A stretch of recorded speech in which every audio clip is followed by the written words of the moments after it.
Hello दोस्तों, क्या आपने कभी महसूस किया है कि आप अपनी पूरी क्षमता का इस्तेमाल नहीं कर पा रहे हैं? या शायद आप सफल तो होना चाहते हैं, लेकिन रास्ता धुंधला नजर आता है। आज के इस वीडियो में हम किसी साधारण किताब की बात नहीं कर रहे। आज हम बात कर रहे हैं अंकुर वारिकू की बेस्ट सेलर किताब डू एपिक शिट की। यह किताब केवल पन्नों का ढेर नहीं है, बल्कि एक दिशानिर्देश है सफलता के लिए, बेहतर आदतों के लिए और एक जागरूक जीवन जीने के लिए। वारिकू कहते हैं कि जीवन में कुछ बड़ा या एपिक करने के लिए आपको किसी चमत्कार की जरूरत नहीं है, बल्कि आपको जरूरत है अपनी सोच बदलने की और छोटे छोटे सही कदम उठाने की। अगले कुछ मिनटों में हम इस किताब के 7 अध्यायों का सफर तय करेंगे, जहां हम पैसे, रिश्तों और जीवन के उन कड़वे सच के बारे में जानेंगे जो शायद आपको पहले कभी किसी ने नहीं बताए। तो अपनी डायरी और पेन तैयार रखिए, क्योंकि ये सीखें आपके सोचने का तरीका बदलने वाली है। चलिए शुरू करते हैं डू एपिक शिट की इस जादुई यात्रा को। अध्याय 1, सफलता और असफलता का असली सच। अंकुर वारिकू इस पुस्तक की शुरुआत एक बहुत ही गहरे विचार से करते हैं। असफलता अंत नहीं है, बल्कि यह सीखने की प्रक्रिया का एक अनिवार्य हिस्सा है। हम अक्सर असफलता को शर्मिंदगी से जोड़कर देखते हैं, लेकिन वारिकू कहते हैं कि असली असफलता हारना नहीं, बल्कि हारने के डर से कोशिश ही नहीं करना है। जब आप असफल होते हैं, तो आप केवल यह जानते हैं कि कौन सा रास्ता काम नहीं करता, और यही जानकारी आपको सही रास्ते के करीब ले जाती है। अक्सर हमें लगता है कि सफलता एक सीधी रेखा है, लेकिन वास्तव में यह बहुत उलझी हुई होती है। हम दूसरों की केवल मंजिल देखते हैं, उनके संघर्ष नहीं। वारिकू इस बात पर जोर देते हैं कि सफलता रातों रात नहीं मिलती, बल्कि यह उन छोटे छोटे बोरिंग कामों का परिणाम है जो आप रोज बिना रुके करते हैं। सफलता का मतलब यह नहीं है कि आपके पास सब कुछ है, बल्कि यह है कि क्या आप वह कर रहे हैं जो आप वास्तव में करना चाहते थे। इस खंड में एक बहुत ही महत्वपूर्ण सीख है। दुनिया की नज़र में सफल होना और खुद की नज़र में सफल होना दो अलग बातें हैं। हम अक्सर दूसरों को प्रभावित करने के लिए सफलता की दौड़ में भागते हैं। वारिकू सुझाव देते हैं कि हमें अपनी सफलता का पैमाना खुद तय करना चाहिए।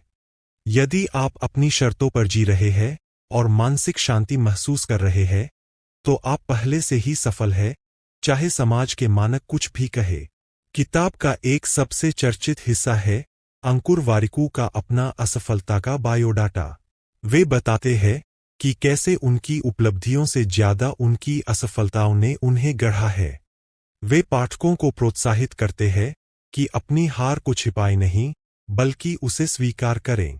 जब आप अपनी असफलताओं के बारे में खुलकर बात करते हैं, तो आपका डर खत्म हो जाता है और आप जोखिम लेने के लिए और अधिक स्वतंत्र महसूस करते हैं। अंत में पहला अध्याय हमें यह समझाता है कि जीवन एपिक तब बनता है जब हम परिणामों की चिंता किए बिना काम में डूब जाते हैं। सफलता का असली मंत्र केवल कड़ी मेहनत नहीं, बल्कि कंसिस्टेंसी और खुद के प्रति ईमानदारी है। अगर आप आज कुछ नया करने से डर रहे हैं, तो याद रखिए कि हर बड़ा काम एक छोटी सी शुरुआत और कई छोटी असफलताओं से होकर ही गुजरता है। अध्याय 2, छोटी आदतों की बड़ी ताकत। अंकुर वारिकू कहते हैं कि हमारी आदतें केवल हमारे काम नहीं है, बल्कि वे हमारी पहचान का हिस्सा है। हम अक्सर बड़े लक्ष्यों के पीछे भागते हैं, जैसे 20 किलो वजन कम करना या एक कंपनी खड़ी करना, लेकिन हम उन छोटी आदतों को भूल जाते हैं जो वहां तक पहुंचाती है। वारिकू का तर्क है कि आपको लक्ष्य तय करने के बजाय सिस्टम बनाने पर ध्यान देना चाहिए। यदि आपका सिस्टम यानी आपकी रोज की आदतें सही है, तो लक्ष्य अपने आप हासिल हो जाएगा। इस खंड का सबसे महत्वपूर्ण सबक कंपाउंडिंग है। वारिकू समझाते हैं कि अगर आप हर दिन खुद को सिर्फ 1% बेहतर बनाते हैं, तो साल के अंत में आप 37 गुना बेहतर इंसान बन जाएंगे। आदतें पैसे के ब्याज की तरह होती है। शुरुआत में बदलाव महसूस नहीं होता, लेकिन लंबे समय में इसके परिणाम चौंकाने वाले होते हैं। वे चेतावनी भी देते हैं कि यह नियम बुरी आदतों पर भी लागू होता है, एक छोटी सी बुरी आदत समय के साथ आपके जीवन को बड़े संकट में डाल सकती है। ज्यादातर लोग काम शुरू करने के लिए मोटिवेशन का इंतजार करते हैं, लेकिन वारिकू इसे एक धोखा मानते हैं। प्रेरणा परिवर्तनशील है, वह आती जाती रहती है। असली खिलाड़ी वह है जो अनुशासन पर भरोसा करता है। जब आपका मन काम करने का नहीं हो, तब भी उस काम को करना ही एक मजबूत आदत की निशानी है। अध्याय 2 हमें सिखाता है कि प्रेरणा आपको शुरू कराती है, लेकिन आदतें आपको अंत तक लेकर जाती है। वारिकू एक व्यावहारिक सलाह देते हैं, अच्छी आदतों को अपनाना आसान बनाएं और बुरी आदतों को मुश्किल। इसे फ्रिक्शन कम करना कहते हैं। अगर आप सुबह दौड़ने जाना चाहते हैं, तो रात को ही अपने जूते और कपड़े तैयार रखें। अगर आप मोबाइल कम चलाना चाहते हैं, तो उसे दूसरे कमरे में रखें। जब आप अपनी आदतों के बीच की बाधाओं को हटा देते हैं, तो मस्तिष्क के लिए सही निर्णय लेना बहुत आसान हो जाता है। अंत में, यह अध्याय हमें याद दिलाता है कि निरंतरता तीव्रता से कहीं ज्यादा महत्वपूर्ण है। एक दिन में 10 घंटे पढ़ने से बेहतर है कि आप रोज 30 मिनट पढ़ें। वारिकू का मानना है कि जो लोग छोटे बदलावों को लंबे समय तक बनाए रखते हैं, वही अंततः एपिक काम कर पाते हैं। आदतें ही वह नींव है जिस पर आपकी सफलता की इमारत खड़ी होती है। अध्याय 3 जागरूकता अर्थात खुद को पहचानने की शक्ति। वारिकू इस अध्याय की शुरुआत एक कड़वे सच से करते हैं। हम दुनिया को जानने में बहुत समय बिताते हैं, लेकिन खुद को जानने में बहुत कम। जागरूकता का मतलब है यह जानना कि आप जो कर रहे हैं, वह क्यों कर रहे हैं। क्या आपके फैसले आपके अपने हैं, या आप समाज के दबाव में आकर काम कर रहे हैं। जब आप जागरूक होते हैं, तो आप अपनी भावनाओं के गुलाम नहीं रहते, बल्कि उनके साक्षी बन जाते हैं। यह स्पष्टता ही आपको जीवन के सही निर्णय लेने में मदद करती है। इस खंड में वारिकू एक क्रांतिकारी विचार देते हैं, समय पैसे से कहीं ज्यादा कीमती है। वे बताते हैं कि पैसा तो दोबारा कमाया जा सकता है, लेकिन बीता हुआ समय कभी वापस नहीं आता। जागरूक होने का मतलब है यह पहचानना कि आप अपना समय कहाँ खर्च कर रहे हैं या कहाँ निवेश कर रहे हैं। यदि आप ऐसी चीजों पर समय बर्बाद कर रहे हैं जो आपको खुशी या विकास नहीं देती, तो आप अपनी सबसे कीमती संपत्ति खो रहे हैं। वारिकू कहते हैं कि जागरूकता के रास्ते में सबसे बड़ी बाधा हमारा अहंकार है। अहंकार हमें यह मानने से रोकता है कि हम गलत हो सकते हैं। जागरूक व्यक्ति वह है जो यह स्वीकार करता है कि उसे सब कुछ नहीं पता। जब आप मैं सब जानता हूं के बजाय मैं सीखना चाहता हूं का दृष्टिकोण अपनाते हैं, तो विकास के नए रास्ते खुल जाते हैं। अपनी गलतियों को स्वीकार करना ही जागरूकता की पहली सीढ़ी है। इस अध्याय में वारिकू क्यों पूछने पर बहुत जोर देते हैं। किसी भी लक्ष्य को पाने से पहले खुद से पूछे, मैं यह क्यों चाहता हूं। अक्सर हम देखते हैं कि लोग सफलता के पीछे इसलिए भाग रहे हैं क्योंकि वे दूसरों को दिखाना चाहते हैं। जागरूकता हमें बाहरी दिखावे से हटाकर हमारे आंतरिक उद्देश्य की ओर ले जाती है। जब आपका क्यों स्पष्ट होता है, तो रास्ता अपने आप आसान हो जाता है। अंत में, जागरूकता का अर्थ है वर्तमान में होना।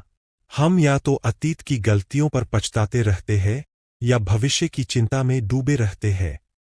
वारिकू समझाते हैं कि जीवन केवल अभी में घटित हो रहा है। जो व्यक्ति वर्तमान पल के प्रति सचेत है, वही वास्तव में शांति और खुशी का अनुभव कर सकता है। जागरूक होना कोई मंजिल नहीं, बल्कि एक निरंतर चलने वाली प्रक्रिया है जिसे आपको रोज जीना पड़ता है। अध्याय 4 उद्यमिता यानी कि खुद का मालिक बनना। वारिकू इस अध्याय में एक बहुत ही स्पष्ट संदेश देते हैं। उद्यमी होने के लिए आपको किसी कंपनी का मालिक होना जरूरी नहीं है। उद्यमिता एक सोच है। यह समस्याओं को देखने और उन्हें हल करने का एक तरीका है। चाहे आप नौकरी कर रहे हों या छात्र हों, यदि आप जिम्मेदारी लेते हैं और चीजों को बेहतर बनाने की कोशिश करते हैं, तो आप एक उद्यमी हैं। यह खंड हमें सिखाता है कि सुरक्षित रास्तों के बजाय उन रास्तों को चुनें जहां आप कुछ नया बना सकें। एक उद्यमी के लिए रिस्क लेना अनिवार्य है, लेकिन वारिकू यहां अंधा जोखिम लेने की सलाह नहीं देते। वे कैलकुलेटेड रिस्क की बात करते हैं। उनका मानना है कि सबसे बड़ा जोखिम वास्तव में कोई जोखिम न लेना है। इस अध्याय में वे बताते हैं कि एक स्टार्टअप या नया विचार विफल हो सकता है, लेकिन वह विफलता आपको जो अनुभव देती है वह किसी भी डिग्री से बड़ा होता है।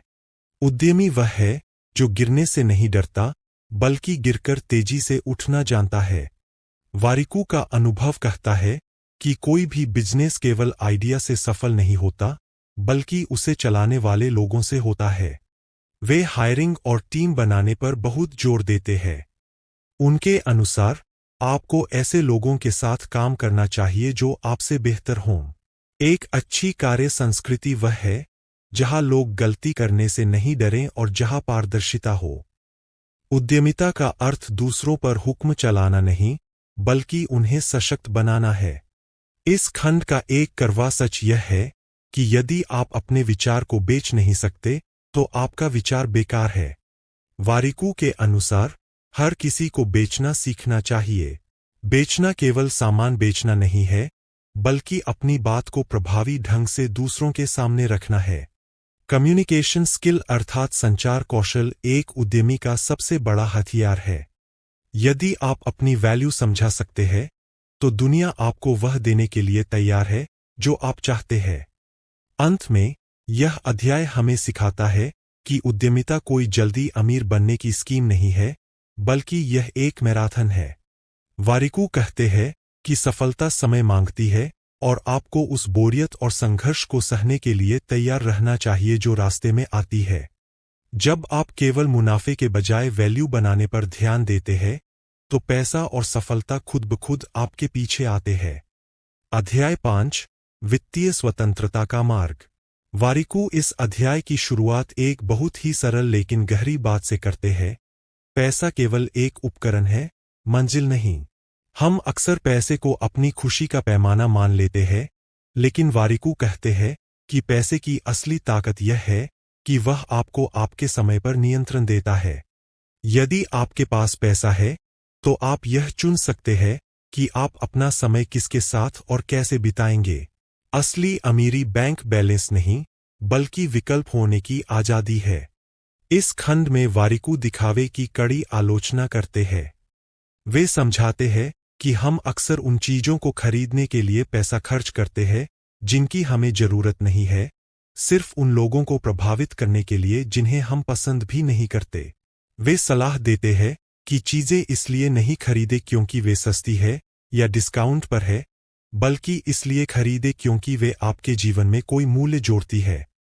अमीर दिखने और अमीर होने के बीच का अंतर को पहचानना ही वित्तीय समझदारी है। वारिकू का मानना है कि केवल बचत करना काफी नहीं है, पैसे को काम पर लगाना जरूरी है। वे कंपाउंडिंग को दुनिया का 8वां अजूबा बताते हैं। वे युवाओं को सलाह देते हैं कि जितनी जल्दी हो सके इन्वेस्टिंग शुरू करें, भले ही राशि छोटी हो। समय पैसे से ज्यादा ताकतवर है।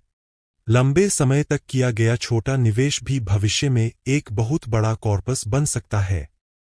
यहां वे रिस्क और रिटर्न के संतुलन को भी बखूबी समझाते हैं। वित्तीय स्वतंत्रता का मतलब काम करना बंद करना नहीं है, बल्कि मजबूरी में काम करना बंद करना है। वारिकू इस अध्याय में सिखाते हैं कि आपको अपनी पैसिव इनकम अर्थात ऐसी आय जिसके लिए आपको रोज काम नहीं करना पड़े को बनाने पर ध्यान देना चाहिए। जब आपकी पैसिव इनकम आपके खर्चों से ज्यादा हो जाती है, तब आप वास्तव में स्वतंत्र होते हैं।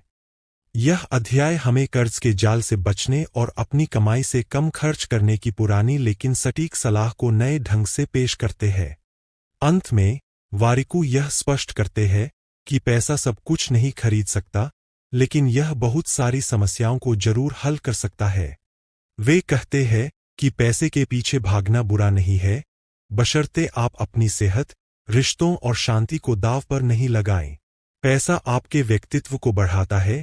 अगर आप एक अच्छे इंसान हैं, तो पैसा आपको और भी बेहतर बनाएगा। यह अध्याय हमें पैसे का सम्मान करना सिखाता है, न कि उसका गुलाम बनना। अध्याय 6 रिश्ते, जुड़ाव और सीमाओं का संतुलन।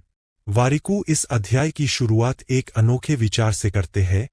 आपका सबसे महत्वपूर्ण रिश्ता वह है जो आपका खुद के साथ है।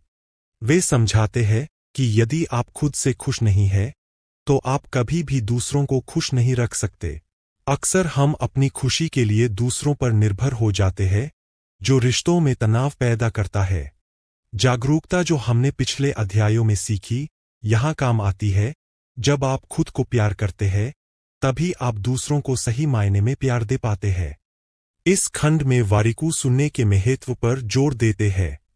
वे कहते हैं कि ज्यादातर लोग जवाब देने के लिए सुनते हैं, समझने के लिए नहीं। एक अच्छे रिश्ते की बुनियाद संवाद है। वारिकू सुझाव देते हैं कि जब कोई आपसे अपनी परेशानी साझा करे, तो उसे तुरंत सलाह देने के बजाय उसकी बात को पूरी तरह सुने। कभी कभी लोग समाधान नहीं, केवल एक सुनने वाला कान और सहानुभूति चाहते हैं। अक्सर हम रिश्तों में ना कहने से डरते हैं, क्योंकि हमें लगता है कि इससे रिश्ता टूट जाएगा। लेकिन वारिकू कहते हैं कि स्वस्थ रिश्तों के लिए सीमाएं होना बहुत जरूरी है। अपनी जरूरतों और समय का सम्मान करना स्वार्थ नहीं है। यदि आप अपनी सीमाओं को स्पष्ट रखते हैं, तो लोग आपका सम्मान करेंगे और आप खुद को भावनात्मक रूप से थका हुआ महसूस नहीं करेंगे। ना कहना एक महाशक्ति है। वारिकू इस अध्याय में करवाहट को छोड़ने की बात करते हैं। वे कहते हैं कि किसी के प्रति गुस्सा या नफरत रखना खुद जहर पीकर दूसरे के मरने का इंतजार करने जैसा है। माफी दूसरों के लिए नहीं, बल्कि अपनी शांति के लिए जरूरी है। इसका मतलब यह नहीं है कि आप उस व्यक्ति को वापस अपने जीवन में आने दें, बल्कि इसका मतलब है कि आप उस घटना के बोझ से खुद को आजाद कर रहे हैं। अंत में, यह अध्याय हमें सिखाता है कि रिश्तों को भी समय और प्रयास के निवेश की जरूरत होती है। आपके पास 100 परिचित होने से बेहतर है कि आपके पास 2 ऐसे दोस्त हों जो आधी रात को आपके लिए खड़े रह सकें। रिश्तों में दिखावा नहीं, सच्चाई मायने रखती है। वारिकू के अनुसार, सही लोगों के साथ बिताया गया समय ही जीवन की असली पूंजी है। अंतिम अध्याय 7, जीवन के कड़वे सच या हकीकत का सामना। वारिकू इस अध्याय की शुरुआत एक ऐसे सच से करते हैं जो सुनने में थोड़ा कठोर लग सकता है। कोई भी आपके बारे में उतना नहीं सोच रहा है जितना आप सोचते हैं। हम अक्सर इस डर में जीते हैं कि लोग क्या कहेंगे, लेकिन सच तो यह है कि हर कोई अपनी ही समस्याओं और अपनी ही दुनिया में व्यस्त है। यह एहसास डरावना नहीं, बल्कि आजाद करने वाला होना चाहिए। जब आप यह समझ जाते हैं, तो आप दूसरों को खुश करने के बजाय खुद के लिए जीना शुरू कर देते हैं। इस खंड में वारिकू याद दिलाते हैं कि हमारी सबसे बड़ी गलती यह है कि हमें लगता है कि हमारे पास बहुत समय है। वे कहते हैं कि मौत ही जीवन की सबसे बड़ी सच्चाई है, और इसे याद रखना हमें बेहतर काम करने के लिए प्रेरित करता है। हम अक्सर जरूरी कामों को भविष्य पर टाल देते हैं, यह भूलकर कि भविष्य की कोई गारंटी नहीं है। यह अध्याय हमें अभी में जीने और एपिक काम शुरू करने की तात्कालिकता सिखाता है। वारिकू स्पष्ट करते हैं कि किस्मत केवल उन्हीं का साथ देती है जो मैदान में डटे रहते हैं। दुनिया में कोई भी रातों रात मिली सफलता वास्तव में सालों की गुमनाम मेहनत का नतीजा होता है। वे कहते हैं कि आपको उस प्रक्रिया से प्यार करना होगा जो बोरिंग है। यदि आप केवल परिणाम से प्यार करेंगे, तो आप जल्दी हार मान लेंगे। सफलता का रास्ता सीधा नहीं है, और इसमें कोई शॉर्टकट भी नहीं है। अक्सर हम अपनी दुर्दशा के लिए माता-पिता, समाज, सरकार या किस्मत को दोष देते हैं। वारिकू का कड़वा सच यह है कि भले ही आपकी समस्याओं के लिए आप जिम्मेदार नहीं हों, लेकिन उन्हें ठीक करने की जिम्मेदारी केवल आपकी है। कोई भी आपको बचाने नहीं आने वाला। जब आप दूसरों पर दोष मरना बंद कर देते हैं और जिम्मेदारी स्वीकार करते हैं, तभी आप अपने जीवन का नियंत्रण वापस पाते हैं। किताब के अंत में वारिकू समझाते हैं कि जीवन एपिक तब नहीं बनता जब आप परफेक्ट होते हैं, बल्कि तब बनता है जब आप अपनी कमियों के साथ आगे बढ़ते रहते हैं। यह अध्याय हमें सिखाता है कि डरना स्वाभाविक है, लेकिन डर के बावजूद कदम उठाना ही असली बहादुरी है। डू एपिक शिट केवल एक शीर्षक नहीं है, बल्कि एक जीवनशैली है जहां आप अपनी शर्तों पर जीते हैं, अपनी गलतियों से सीखते हैं और हर दिन खुद का एक बेहतर संस्करण बनने की कोशिश करते हैं। तो दोस्तों, ये थे अंकुर वारिकू की किताब डू एपिक शिट के वो 7 स्तंभ जो किसी भी साधारण जीवन को असाधारण बना सकते हैं। याद रखिए, इस ऑडियोबुक को सुनने मात्र से बदलाव नहीं आएगा। बदलाव तब शुरू होगा जब आप इनमें से किसी एक बात को आज ही अपने जीवन में उतारेंगे। चाहे वो 1% बेहतर बनने की आदत हो या अपने क्यों को तलाशने की जागरूकता, छोटा ही सही पर एक कदम आज जरूर उठाएं। क्योंकि जैसा कि वारिकू कहते हैं, असली असफलता कोशिश न करने में है। आपको इन 7 अध्यायों में से सबसे अच्छी बात कौन सी लगी? कमेंट सेक्शन में मुझे जरूर बताएं। मैं आपके कमेंट का इंतजार करूंगा। जाने से पहले वीडियो को लाइक करना और चैनल को सब्सक्राइब करना नहीं भूलें। मैं हूं आपका दोस्त और आपसे मिलूंगा अगले वीडियो में। तब तक के लिए पढ़ते रहिए, आगे बढ़ते रहिए। धन्यवाद।